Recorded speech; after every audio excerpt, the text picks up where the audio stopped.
Dober dan in lepo pozdravljeni naši dragi člani, naši dragi gledalci in poslušalci. Po poletnem premoru se spet vračamo v vašo družbo z našimi virtualnimi kavami Coffee to Connect. Pili jih bomo vsak petek ob 10. uri in se še naprej trudili, da se bomo pogovarjali z zanimivimi gosti iz različnih področij družbe in da se boste v naši družbi počutili dobro.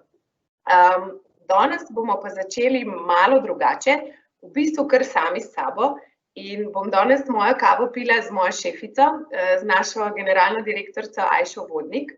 In v našem današnjem pogovoru vam bova skušali predstaviti načrte AmCham Slovenija za naslednjega pol leta. Ajša pa bo z veseljem odgovorila tudi na vsa vaša vprašanja, tako da vas vabim, da jih zastavite v pogovornem oknu na desni strani. Ajša, dobro jutro in lepo pozdravljena. Živijo, Brina. Bom pila digitalno vodo, kavo in še vse, predvsem pa res upam odgovorila na tiste vprašanja, ki zanimajo naše člane. Me pa tudi zanima, kaj si oni želijo od nas. Veš, da je to vedno stvar, o kateri se pogovarjamo in si želimo vedeti, kaj pa člani pričakujejo. Tako da upam, da poleg vprašanj bo tudi kakšen tak zanimiv predlog ali pa želja in se bomo trudili, da to uresničimo, seveda. Ja, z veseljem bomo res sprejeli vsa vprašanja in vaše pobude. Pa začniva takole. Za nami je v bistvu kar zanimivega pol leta, zelo je bilo pestro, naše delovanje pa tudi delovanje poslovne skupnosti nasploh se je v bistvu obrnilo čisto na glavo. Kako si to obdobje ti doživljala? Mislim, jaz moram priznati, da na začetku, ko se je vse skupaj začelo, veš, da smo se mi z našo delegacijo vrnili iz Amerike dan pred popolnim lockdownom, tako da je bilo kar pestro v tem smislu, da je bilo veliko neznank, verjamem pa, da prav vsi mi, ki delujemo v biznisu in tudi vsi, pravzaprav, ki živimo na tej zemeljski oblici, smo doživeli to verjetno tudi majčkeno s strahom, ker to se še nikoli ni dogajalo, kolektivno gledano, cel svet se je nekako ustavil in mislim, da je bilo veliko strahu. Če pogledam zdaj za nazaj, kaj smo se iz tega naučili, predvsem upam, da smo se v teh pol leta, da to ni izgubljenega pol leta, da smo ponovno ozavestili, koliko je pomembno, da sodelujemo, kako pomembne so vrednote, kako pomembna je kultura dialoga, skratka, da smo se iz tega marsikaj tudi naučili. Definitivno je pa to en preobrat v delovanju, in tudi lahko velika priložnost, kako, če smo kreativni in hitri in se znamo nekako prilagoditi, lahko tudi nekakšne druge in poslovne modele in načine dela potegnemo iz tega. Ni enostavno, ker se mi zdi, da vedno, ko se dogajajo spremembe, nastopi tisti strah, ampak upam, da bomo znali transformirati ta nemir pa ta strah v kreativnost. Zelo sem ponosna na celo ekipo, na vse nas, pa ne gledam na ekipo samo kot na AmCham izvršni tim, ampak gledam tudi širše, tudi na naše člane, kako izjemno hitro so se znali odzivati. Vem, da so velike težave tudi v podjetjih, da se bo treba pripraviti na marsikaj, po drugi strani pa mislim, da znamo v Sloveniji se hitro prilagajati, da znamo, da smo že te pretrese doživljali, če tako pogledamo ob osamosvojitvi leta 2009, ko je nastopila velika kriza in tudi zdaj. Tako da, če primerjam tudi ostalimi kolegi po Evropi, smo verjetno tisti, ki znamo se hitro prilagoditi in narediti iz tega tudi priložnosti. Upam, da bomo to znali ohranjati, predvsem pa upam, da bomo znali še bolj sodelovati v vlogi AmChama, pa seveda, da bomo tista skupnost, ki bo še naprej poskušala z optimizmom vzpodbujati ljudi in negovati kulturo dialoga. To se mi zdaj le ključnega pomena, da se tudi ne rabimo vsem strinjati, da je normalno, da se ne strinjamo, da vendarle smo pa dolžni drug drugemu spoštovanje in to je tisto, kar bomo poleg vseh sprememb v poslovnem okolju tudi zelo poudarjali. Omenila si v bistvu sodelovanje in kako se moramo prilagajati spremembam, ki so v bistvu postale res naša stalnica. Smo v neki novi realnosti, v bistvu nihče ne ve, kaj ta nova realnost je, ker se ves čas spreminja in jo na novo spoznavamo.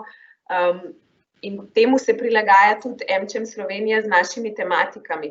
A nam lahko malo poveš, katere so te tematike, ki jih bomo obravnavali v naslednjega pol leta in kaj bo naš poudarek? Zelo se mi zdi pomembno, da naši člani so, se mi zdi, še bolj aktivni v delovnih komisijah, zato ker če bi samo mi nekako si želeli določati tematike, lahko morda gremo čisto v napačno smer, tako da je ta utrip članstva v smislu komisiji izjemno pomemben. Tako da, če malo povzamem 4 ključne stvari, oziroma 4 ključne širše tematike, znotraj katerega se pa potem veliko tega, kar počnemo, tudi zelo povezuje zagotovo zdravje in kakovost bivanja, dajemo na prvo mesto, kajti to je tudi tisto, kar smo zdaj verjetno zavestili, da lahko popolnoma spremeni naše vsakdanje življenje, pa tudi poslovno okolje. Če govorimo o zdravju, seveda razmišljamo v prepotrebni spremembah v zdravstvu. Marsikdo vedno poudarjamo, kako izjemno spoštujemo zdravnike, vse osebe, ki delajo v zdravstvu, da je pa potrebno, da bojo pogoji vzdržni, da bo zdravstvo učinkovito, da bomo imeli Slovenci in Slovenke res najboljša možna zdravljenja. In tukaj bo potrebna sprememba, to se verjetno vsi zavedajo, vsi se pa tudi zavedamo, da je tako spremembo izjemno težko narediti, da je potrebno veliko poguma, ampak da na to pot sprememb bo pa potrebno iti. Tako da to je ena stvar, ki jo zdravstvena komisija izjemno poudarja in tukaj bomo poskušali še naprej biti konstruktiven partner za dialog in seveda za predloge. Če govorimo o zdravju oziroma o zdravstveni komisiji, pa tudi širše potem, ki se povezuje tudi z Komisijo za prihodnost dela, je zagotovo tudi dolgotrajna oskrba nekaj, kar bo treba nasloviti. Vemo, da bomo leta 2030 v Sloveniji 8. najstarejša država na svetu po prebivalstvu in to ne bo presenečenje, ne? To je dejstvo, ki ga dajo podatki in da to ne bo ponoven šok, se je potrebno že včeraj začeti ukvarjati s tem. Najavlja se seveda sprememba te zakonodaje v javni razpravi, seveda se bomo tudi tukaj oglašali. Drugi pomemben sklop, pa morda bi dodala še to, da sem zelo vesela, da se je tudi Komisija za trajnost formirala in da tukaj ti in Tonja seveda zelo poskušate biti konkretni s člani in mislim, da vam gre zelo dobro in se veselim tudi tega, kar boste zdaj predstavili in na kakšen način bo treba to trajnostno naravnanost vpeljati v vse poglede našega življenja. Druga stvar, ki jo nekako poudarjamo, je seveda znanje. Od tega, da je potrebno na drugačen način delovati, delo na daljavo, zdaj si Brina doma, jaz sem celo v pisarni, ampak vseeno se bo treba tudi temu prilagoditi, se naučiti in se bo tudi ta kultura dela na daljavo nekaj, to, da imamo tehnologije, ki nam to omogočajo in se lahko priklopilo in tada in smo že vsi digital. Drugo je pa ta kultura dela na daljavo, pa seveda tudi sprememba zakonodaje. Zelo sem vesela, da kar se tiče znanja in teh veščin prihodnosti, to se mi zdi, da dela AmCham že zadnjih 10 let. Seveda s projektom Učitelj sem, učiteljica sem, pa poskušamo biti konkretni. Kar je meni zelo pomembno, je to, da AmCham seveda ima neke višje tematike in tudi običajen način zagovorništva, ampak kar je tisto, po čemer poskušamo skupaj z našimi člani biti drugačni, je pa seveda to, da poskušamo tudi na zelo konkretnih stvareh. Tako da učitelj sem, učiteljica sem definitivno nekaj, kar želimo, da spreminja na nežen način, ampak učinkovit tudi šolstvo in način, na katerega se podaja tudi znanja. Potem stvar, ki jo tako zelo široko se zdaj sliši, so ljudje. To bi pravzaprav verjetno mogla postaviti na prvo mesto, kajti ne glede na to, da smo lahko, vsi vemo, takole digitalno zelo učinkoviti, je pa zadeva v tem, da če ne bomo znali človeškosti negovati drug pri drugem, da smo vendarle socialna bitja in da tukaj bomo tudi iskali načine, kako tudi vzbujati in zaupanje, kako se bolj povezovati tudi na ta čist človeški način. In pa varnost. Varnost je nekaj, brez katerega smo zdaj zelo konkretno videli, ne moremo pravzaprav živeti. Seveda ne govorimo samo o tej fizični varnosti, ampak tudi širšem konceptu varnosti, kako biti pripravljen na prihodnost, kibernetska varnost. Skratka, To so nekako take fil rouge teme, ki jih nekako navajamo. Seveda lahko greva tudi bolj konkretno na posamezne komisije in kaj je tisto, kar naši člani, poslovna skupnost priložnosti optimizma pravzaprav občuti in kaj si želi. Ja, zdaj si res omenila v bistvu vse naše delo, vse, kar počnemo tako v enem takem hitrem povzetku. Jaz bi se s tabo vseeno malo bolj podrobno tudi dotaknila vsake posamezne teme oziroma programov. Mogoče na začetku samo še to, omenila si dobro sodelovanje tudi z odločevalci in z vlado in me zanima, da lahko, če našim članom malo predstaviš, v času korona krize so se naše komisije tudi precej odzivale na to protikoronsko zakonodajo. Kako je to sodelovanje potekalo, kako so nas upoštevali, kaj je bil v bistvu naš doprinos zraven? Tukaj se mi zdi izjemno pomembno, da so predsedujoči komisiji in moja velika zahvala gre tukaj naši predsedujoči investicijski komisiji, pa predsedujočemu finančni komisiji in seveda tudi prihodnost dela in izobraževanja in ostali člani, ki so se odzivali, zato ker smo bili zelo, zelo konkretni. Vedno, ko smo pač dobili tudi strani te posebne skupine delovne, ki je svetovala za protikoronske ukrepe, njihove predloge, smo lahko bili zelo konkretni in tudi povedali, kaj poslovna skupnost misli o tem, kako bi se lotili drugače, kaj so tiste stvari, na katere je potrebno opozoriti. In moram reči, da kar se tega tiče, je bila izjemna odzivnost. Ne samo, da smo pri nekaterih predlogih tudi zelo uspeli, ampak smo videli, da dejansko tudi tisto, kar morda ni bilo v tej smeri, kar smo si mi želeli, smo dobili razlage, tako da tukaj bi rekla, da mi vedno sodelujemo z vsako vlado, to je pravzaprav temelj tega, kako verjamemo, da je potrebno delati spremembe in sicer, da sodelujemo z vlado, da sodelujemo s civilno družbo in seveda poslovni sektor.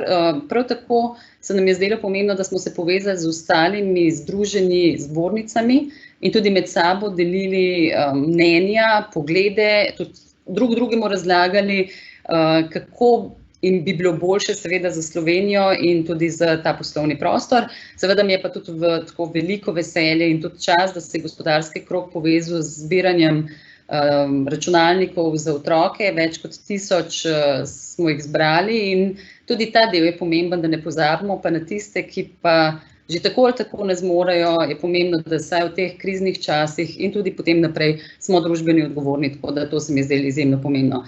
Smo bili tudi s kakšno stvarjo nezadovoljni, to je recimo primer varnostne izjeme, ki je morda nekoliko neopaženo bil sprejet tudi v 3.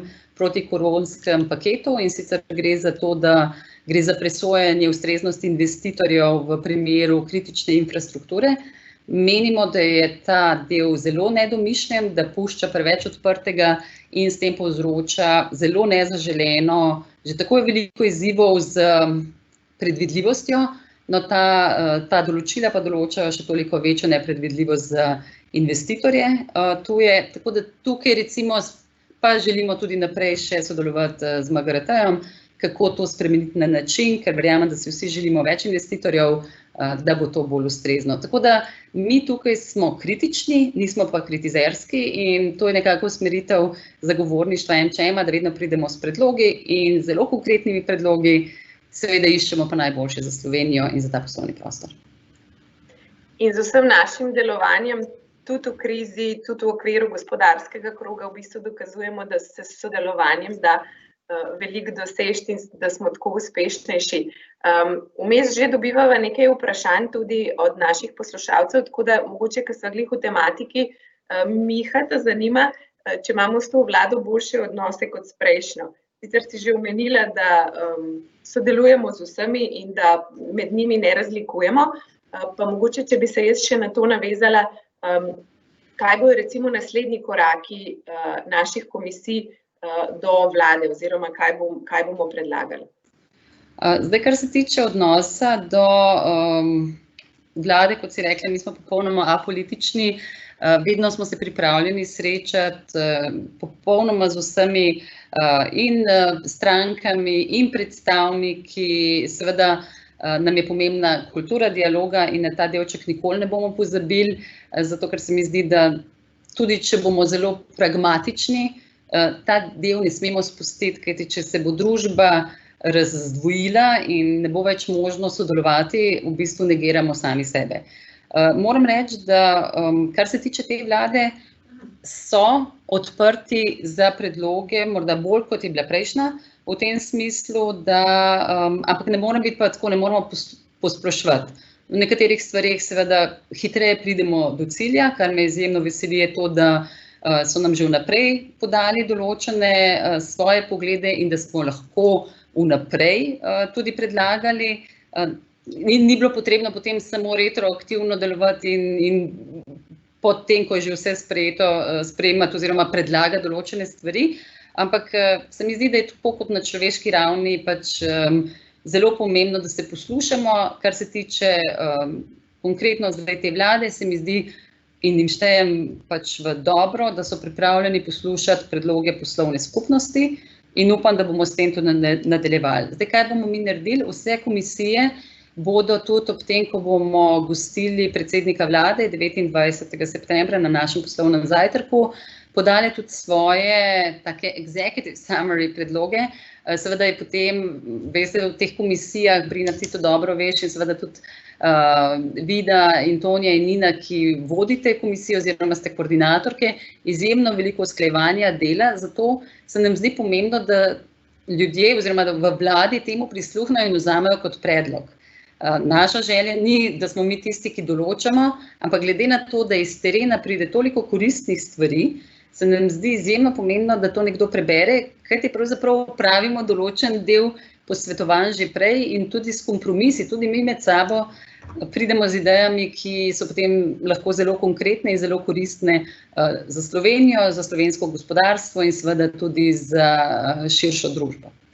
Tako da 29. torej bomo predstavili naš tak nabor predlogov ključnih tem, za katere verjamemo, da je zelo pomembno, da o njih ali se razpravlja oziroma da se na teh področjih začnejo spremembe. Ena stvar, ki jo vsi zdaj delamo, mi dve zdaj konkretno, je tudi delo na daljavo. In tukaj absolutno mislimo, da je potrebna sprememba zakonodaje. Upam tudi, da bomo z ministrom za delo tudi imeli en zajtrk v bližnji prihodnosti, da bomo lahko tudi svoje poglede predstavili javnosti, smo pa že tudi se srečali in se o tem pogovarjali.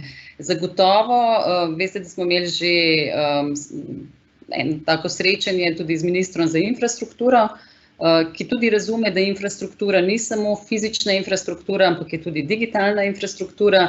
To bo gotovo naša tema v tem, ker ne bo samo naša, ampak bo tema pravzaprav vseh v Sloveniji, v Evropi. In ta digitalni svet, tukaj pa verjamem, da kot poslovna skupnost lahko prinesemo še nekaj dodatno, poleg tehnologije, predvsem tudi ta človeški vidik, na katerega ne smemo pozabiti. Ker verjetno vsem nam je v interesu, super je, če bomo digitalni, tehnologija je izjemno pomembna, to je del infrastrukture, ampak ta človeškost in skupnost je pa tudi nekaj, kar je pa treba negovati. Ja, in v MČM se zelo trudimo, da to skupnost vzdržujemo oziroma dajemo neko energijo našim članom in naši poslovni skupnosti. Navezala se bom še na eno vprašanje, ki je v bistvu na tematiko tudi sodelovanja z vlado in dela komisij. Darjo zanima, oziroma pravi, da se v njihovem podjetju bojijo, da bodo v naslednjih letih še bolj obdavčili delo in pa delodajalce. In mogoče kakšna bo pri tem vloga MČM-a? Veste, da je socialna kapica oziroma razvojna kapica tema, ki se žal ponavlja in ponavlja in ponavlja. In je bila včasih tako tema non grata, ali kako bi temu rekla. Treba, nujno je nagovoriti to, da je treba delo razbremeniti. Kajti, če pogledamo primerjalno z ostalo Evropo, smo ena najvišje obdavčenih držav, kar se tiče dela. In to zagotovo ne prinaša tega, kar si vsi želimo, da se v Sloveniji kreirajo delovna mesta z visoko dodano vrednostjo, da bomo tisti, ki bomo imeli in pritegnili talente, da bomo imeli tudi globalne ali pa vsaj regionalne sedeže. Glede na to, da se zdaj dogaja vsa ta sprememba z digitalizacijo, verjetno ne bo več posameznih centrov moči. Če pogledate primer Silicijeve doline, ki je bila včasih čisti hub razvoja, se v zadnjem času zadeva transformira na način, da se te manjši deli razvoja pravzaprav distribuirajo povsod. In želja nas, ne vem čemu, že kar nekaj časa govorimo o referenčni državi, in še naprej bomo govorili o tem, ker verjamemo, da Slovenija na način, ki ga imamo s kreativnimi ljudmi, lahko res postane nekakšen tak referenčen, vsaj regionalni center. Dejstvo pa je, da prvič nam primanjkuje dovolj talentov, ne glede na vse, nas je samo 2 milijona, in če želimo nekaj resno zastaviti, ko se pogovarjamo s tistimi, ki so pripeljali sem svoje regionalne ali celo globalne funkcije, pravijo, da jim primanjkuje kadrov, ki imajo specifična znanja. Torej bo potrebno iti pogledati tudi v tujino, koga bomo pritegnili, in glede tega, da demografija pač dela svoje in da se kot prebivalstvo staramo, kot država se staramo, bo potrebno uvoziti ljudi in talente. Ena od pomembnih stvari, in veš, da se s tem ukvarja tudi Snežna Kepa, Brina, in res me zanima, kaj boste tudi pod vodstvom vodje Snežne Kepe Nine predlagali. Zagotovo je tudi obdavčitev dela in tukaj bo potrebno najti rešitve in biti zelo pragmatičen. To so stvari, s katerimi se da sila enostavno manipulirati. Zelo enostavno je imeti oboje iz obeh svetov, ne? Včasih se zdi, da bi radi živeli v socializmu, pa imeli vsi vrhunske avtomobile. Pač tukaj je treba si priznati, da sistem je kakršen je. Seveda se cel svet sprašuje, kako narediti bolj družbeno odgovoren kapitalizem, oziroma kako narediti bolj trajnostno naravnan svet, in taki veliki shifti, upam, da smo se iz zgodovine vendarle naučili, lahko prinesejo tudi velike nemire, tega vidimo veliko po svetu. Želim si, da bi znali imeti kulturo dialoga, in žal mi je, da skozi to ponavljam, pa vendarle se mi zdi to ključnega pomena, da ohranjamo mir, ker mir ni samoumeven, in upam, da se tega zavedamo in da razne delitve, nacionalizmi, rasizmi, to je nekaj, kar si res ne želimo v tem življenju, zaradi nas, pa seveda tudi zaradi naših otrok. Ja, res je, v bistvu kulturo dialoga je treba negovati. Mislim, da tle tudi MČM dosti pripomore s svojim načinom delovanja in se bo tu še naprej trudil. Dejva se malo dotakniti še zajtrkov. Omenila si že, da imamo konec meseca zajtrk s predsednikom vlade, ki bo zagotovo zanimiv, in imamo kar nekaj vprašanj za njega. Pa tudi še naprej načrtujemo v bistvu zelo zanimive tematike in dogodke. Nam boš lahko o tem kaj povedala? Ja, z veseljem. Ja, veselimo se, ne mogoče opazili so, verjamem, naši člani, da imenujemo naše zajtrke kombo. Če ima kdo kakšen boljše ime, ker vem, Brina, da ti nisi bila najbolj zadovoljna z njim, na plano, ne s tem, ampak hibridno pa tudi nočemo imeti. Nam se zdi zelo pomembno, glede na to, da vemo, da kar nekaj podjetij svojim zaposlenim odsvetuje oziroma celo prepoveduje udeležbo na večjih dogodkih, in seveda tudi naj poudarim, da mi vedno upoštevamo vse predloge oziroma tudi navodila NIJZ v smislu socialne distance in tako naprej, ampak vendarle se nam zdi pomembno, da vključimo tudi tehnologijo in da je moč narediti dogodek tudi na način, da povežemo digitalno in fizično realnost, pri čemer nam je pa pomembno, da tudi tisti, ki so z nami digitalno, imajo priložnost biti vpleteni in občutek. Zame še vedno, jaz še vedno v resnici raje pijem normalno kavo kot digitalno kavo, ampak tudi tu je en način, da se lahko pa mogoče učinkovito in hitro povežemo. Skratka, to je bolj tehnološko ali pa čisto kako to bomo izvajali, res bomo poskušali obe strani vključiti, da bo lahko čim več naših članov sodelovali in bili aktivnih. Zdaj, kar se samih zajtrkov tiče, kot rečeno, bomo v septembru z nami predsednik vlade, za oktober se pogovarjamo z ministrom za delo.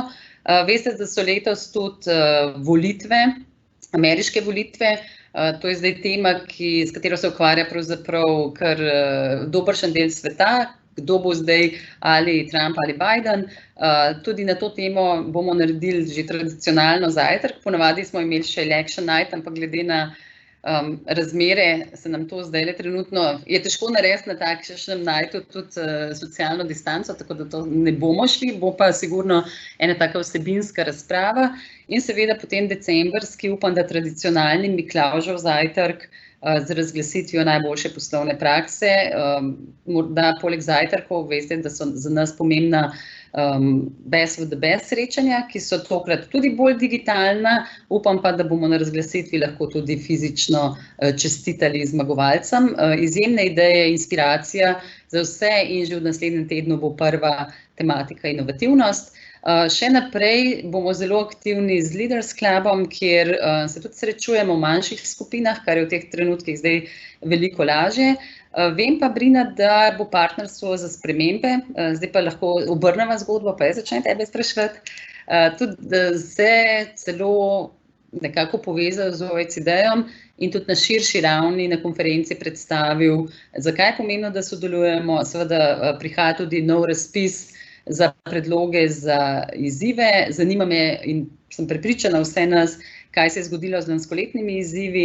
Žal letos zaradi situacije nismo mogli narediti izmenjav, kar je bil v bistvu središče tega partnerstva. Upam pa, da to čim prej v prihodnosti tudi bo. Tako da mi smo, bi rekla, kar hiperaktivni, kar se tiče vsega delovanja. Se nam pa zdi, da je v zdajšnjem času pomembno, da različnim našim članom, zaposlenim, tudi omogočimo en delček, kar pa se mi zdi tudi pomembno in bomo zagotovo tudi naslovili, je pa tudi ta well-being, kakovost bivanja.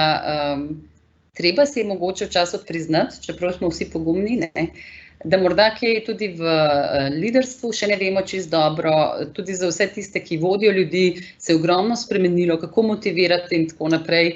Pa tudi sami sabo, ne. Kar nekaj strahov verjetno je prisotnih, veliko neznanega je pred nami in to lahko ljudi nekatere požene tudi čez tisto mejo. Tako da tematike je veliko, želim si pa, no, da bi naši člani tudi definirali, kaj je tisto, kar pa oni želijo, kajti konec dneva smo mi servis in za njih, za vse nas in tukaj jim je pomembno. Kar pa vedno navdušuje in nam daje energijo in optimizem in upanje, je pa seveda cela platforma Young. Tudi tukaj smo se spraševali, kako narediti, da se ohrani tisto bistvo povezovanja med njimi. Zelo se bomo trudili, da tako fizično kot tudi digitalno naredimo, ampak ta Young pa nas uči in se bomo še naprej pustili tej kreativnosti in učenju. Ja, zdaj si res predstavlja v bistvu celo plane za naslednjega pol leta, kar se tiče dogodkov. Mislim, da sva s tem tudi odgovorili na vprašanje Petre, ki jo je zanimalo, če pričakujemo v prihodnje kaj manj srečanj v živo in kaj to pomeni za MČM. Skratka, mi ostajamo aktivni in se prilagajamo situacijam, delamo kombo zajtrke in kombo dogodke, tako da bomo z vami še naprej zelo aktivno. Omenila pa si tudi platformo Young. Letos smo v malo drugačnih razmerah oziroma malo drugače, kot je bilo v začetku načrtovano, tudi praznovali 10. obletnico in s tem zaznamovali v bistvu zelo pomemben del delovanja MČM-a. Vem, da tudi tebe, Youngi, v bistvu so ti neko gonilo za naprej in zdaj prihaja v bistvu 11. generacija. Bo malo drugačna zagotovo. Kaj bojo tiste spremembe oziroma kakšni so načrti za 11. generacijo? Tonja, ki je naša liderca Young platforme, vem, da izjemno razmišlja o tem in išče tudi načine, kako kljub temu, da nekateri recimo ne smejo hoditi, kot smo že rekli, na srečanja, dovolj vključiti. Se tudi veliko pogovarja z preteklimi generacijami. Svet Young, v katerem so vsi top potenciali leta, pa tudi naš častni član Matej Potokar in oba so avtorja programa Bogo, Seme in jaz. Zelo veliko razpravljajo tudi o teh stvareh, kako na kakšen način omogočiti tisto izkušnjo. in da bo pristna, da se bo ljudje povezali. Katja, naša Katja, ki je vodja Young Leaders kluba, te so res neverjetni. No. Mene so celo povabili na eno od svojih večerij, so jo imenovali zadnja večerja en Championsov, kajti zdaj se tudi nov upravni odbor Young Leaders kluba v teh dneh formulira. To je res ena izjemna energija, tako da mene za ta del me pa res ni strah, zato ker se mi zdi, da je treba samo prisluhniti. Tako da, kar je velika vrednost platforme, je to, da se mi sproti učimo in nimamo vnaprej zabetoniranih tematik, nimamo vnaprej dogovorjenih ničesar pravzaprav in to je čar.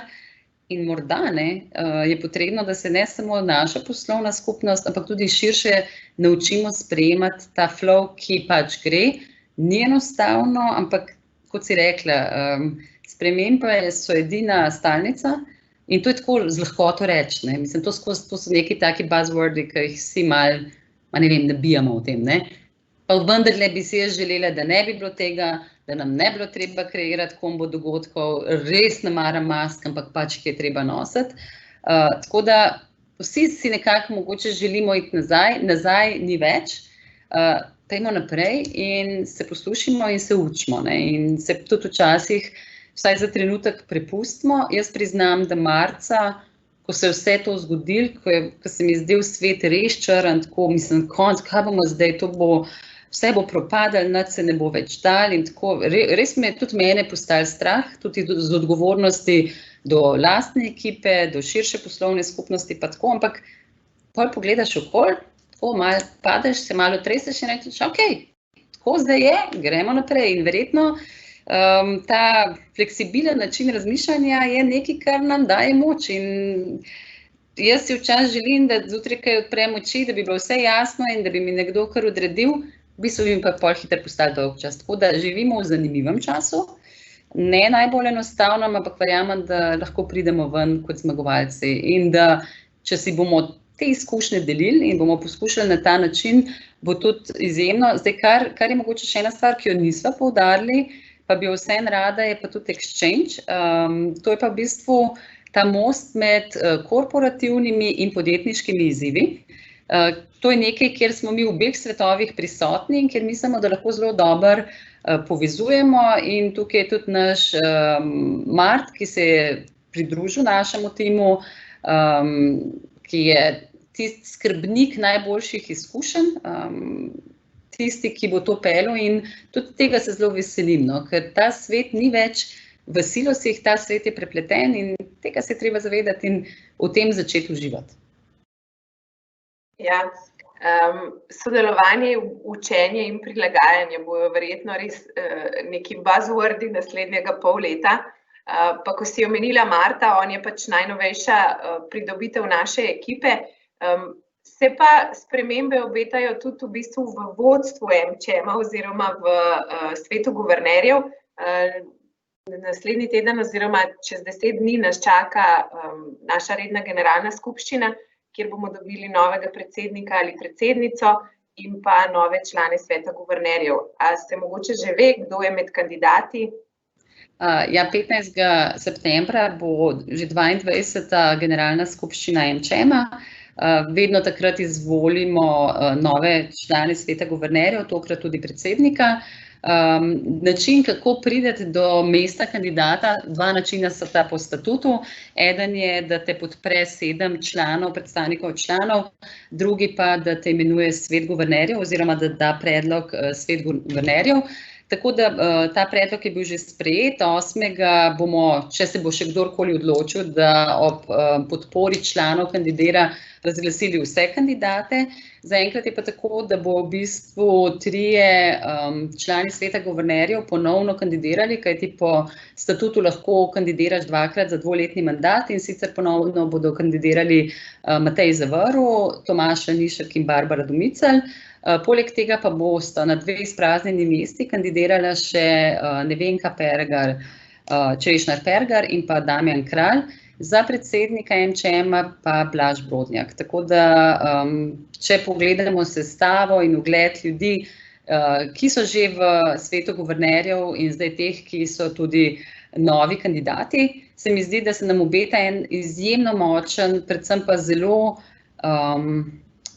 proaktivno naravnan vodstvo zbornice, ki bo od nas veliko zahteval, česar se veselim. Hkrati pa mislim, da bodo poudarjali tudi tisto, kar nam je ključno, in sicer to je pa ta poleg poslovne pragmatičnosti, kultura dialoga in meritokracija, in to je nekaj, na kar moramo biti vsi ponosni, in to je nekaj, kar si moramo vsi želeti, da se sliši v tem prostoru. Zdi se mi, kot da gre za en tak tudi prelom generacij, ne samo v našem bordu, ampak tudi drugod, in to so neke vrednote, ki jih je potrebno negovati, in meni je veliko veselje, da lahko upam, delamo še naprej skupaj. Zdaj tudi, kar se tiče, veste, da smo 2 leti imeli sedež evropskih AmChamov, torej za 43 držav. Tudi to si želim, da bi se nekako še nadaljevalo, bomo pa videli po decembrskih volitvah v AmChams in Europe, ali mi bojo ponovno kolegi iz 43 držav zaupali to mesto. Ampak tudi tega se veselim, tudi to je zame izziv.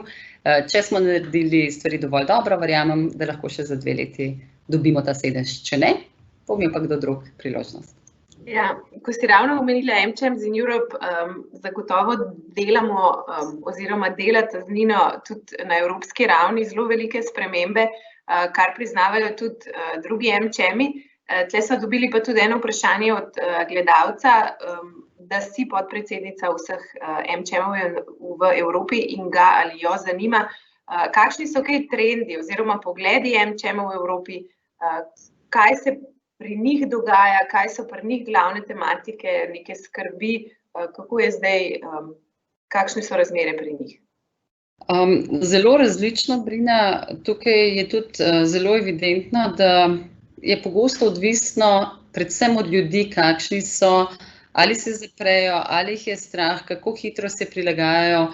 Mi je pa res v veliko veselje, da vidim, da marsikakšen moj kolega, tudi iz vzhodne Evrope, je mogoče malo, zdaj zelo posplošujem, ne narobe razumeti, ker tudi, če gremo na Irsko, vrhunski AmCham z izjemnim vplivom, pa tudi, če gremo na Nizozemsko in tako naprej. Vsi se zavedamo, ampak res vsi, da to vrstne poslovne skupnosti morajo doživeti spremembe. Ali pa bom rekla drugače, da zbornice morajo doživeti spremembe. In moj pogled, tudi s tem se veliko na evropski ravni ukvarjamo, kaj je naša vloga in kaj je sploh lahko tisto, kar lahko doprinesemo in našim članom, širše poslovnim skupnostim, poslovnemu gospodarskemu okolju in tudi svojim državam. Jaz mislim, da tukaj bo v naslednjih 5 letih blazne spremembe, da če ne bomo znali nasloviti predvsem ta skupnostni imenovalec, potem bomo postali nepomembni. Tako da zelo je pomembno, da bomo znali nagovoriti tudi ne samo strogo zagovorniški del dela, kar je bila zdaj vloga zbornic, in pa tudi seveda to povezovanje, kajti zdaj je to čisto popolnoma drugače predstavljanje vse te stvari. Veliko manjšo vlogo igra kot verjetno to, da bomo znali nasloviti te poslovno skupnost, da bomo znali nasloviti potrebe ljudi. Tako da jaz mislim, da smo tle v eni neverjetni transformaciji vsi kolektivno, tako da to je ena od skrbi, kaj je pravzaprav naša unique value proposition. Želim si, da bi ostali kolegi po ostalih evropskih državah imeli močne AmChame, kajti to potem dela tudi močnejšo mrežo. Seveda veliko vprašanje, ki se tukaj poraja, je odnos, transatlantski odnosi, odnos Evropa-ZDA, kajti ta naš ameriški delček je pomemben, imamo ga konec dneva v imenu. Mi smo, vedno poudarjamo, apolitični tako v državi, kjer smo, kot tudi nimamo nobenih razmerij ali pa preferenc, kar se tiče tudi ameriške politike. Kar pa želimo, pa je povedati, da ta transatlantski del partnerstva pa je pomemben. Recimo znotraj tega se tudi dogaja zdaj iniciativa 3 morij, kjer se tudi moji kolegi iz ostalih 11 držav, ki so vključene v to iniciativo, vključujejo. Tukaj bojo zelo konkretne stvari, veliko investicij in tukaj je smiselno, da se tudi čisto konkretno poslovno vključujemo. Tako da jaz mislim, da vsi mi, tako gospodarstveniki, moramo razmišljati, kaj je naša dodana vrednost. In tudi zbornice, mi govorimo o poslovni skupnosti že kar nekaj časa, bomo mogli znati definirati, kaj je tista vrednost, ki jo prinašamo članom, gospodarstvu, državi, Evropi, svetu, kakorkoli že. Meni, če se vrnem na izhodišče, je to, da lahko kolektivno imamo večjo moč in da znamo negovati kulturo dialoga. Super, hvala za ta vpogled tudi v Evropo in v bistvu malo v svet. Zdaj pa še zadnje vprašanje, preden se bomo poslovili, je pa še mogoče ta naš ameriški del, kar tudi zanima našo poslušalko Nino. Kaj se bo zgodilo z potovanjem v ZDA in s poslovnimi delegacijami? Vem, da je zelo nehvaležno to napovedovati, ker v bistvu ne vemo, kaj se bo zgodilo, ampak mogoče kakšni so načrti, kaj imate z Vido kaj v mislih? Ja, Vida je vedno tista najbolj smela pri nas v ekipi, ki se ne da motiti in to mi je všeč. Zato skupaj z javno agencijo Spirit tudi ravno v jeseni organizira vrhunsko izobraževanje vstop v ZDA, kar morda na prvi pogled deluje malo nelogično, zakaj zdaj, ker so omejena potovanja, velika vprašanja v zvezi z vizami, ja ravno zato, ker je zdaj priložnost, da se na te stvari pripravimo. Trg ZDA je izjemno zanimiv še vedno, ogromen trg in zelo sem vesela, da bomo tudi z ameriškimi kolegi oziroma partnerji to izvedli, tako da to je recimo ena konkretna stvar. Ali bomo še izvajali delegacije? Absolutno takoj, ko bo to možno. Kar naprej pravzaprav sledimo in gledamo, kam bi šli, kako bi lahko omogočili slovenskim podjetjem vstop na ta zanimiv trg, tako da absolutno nadaljujemo, kot rečeno, Brina, kot v vseh primerih, pa se prilagajamo situaciji in takoj, ko bo možno, bomo to tudi izvedli. V bistvu smo pred pol leta končali na način, da smo bili v Teksasu, čisto surrealno je bilo biti pravzaprav tam na tekmi Luke Dončića, kjer cela dvorana nosi Dončić majice. Mi imamo mesto v ameriškem prostoru, imamo kar nekaj vrhunskih ambasadorjev, ki jih tudi predstavljamo skozi naš Believe in Slovenija in verjamem, da je priložnost tudi za Slovenijo. Bi pa rekla, da v zadnjem času so odnosi med ZDA in Slovenijo na enem popolnoma novem nivoju in to naj bo tudi priložnost za vse nas, da jo uporabimo, ne bom rekla izkoristimo, ampak da jo uporabimo in verjetno s tem tudi naredimo en korak naprej. Super, zagotovo bomo tudi mi tisti, ki bomo skušali te odnose vzdrževati in jih peljati naprej. Ajša, hvala za vse tvoje odgovore in mislim, da smo uspeli kar dobro predstaviti naše načrte za naslednje obdobje. Tako da veseli naju, da ste bili v naši družbi. Naslednji teden bo z nami Katja Mežek, ki bo tudi povedala malo več o sodelovanju z Ameriko in kako v bistvu odpirati vrata na ameriški trg. Zdaj bi se pa jaz samo še zahvalila našim patron članom, da nas podpirajo. To je res, njihova podpora nam ogromno pomeni in se veselimo vseh sodelovanj in zgodb naprej. Hvala vsem in imejte lep dan še naprej.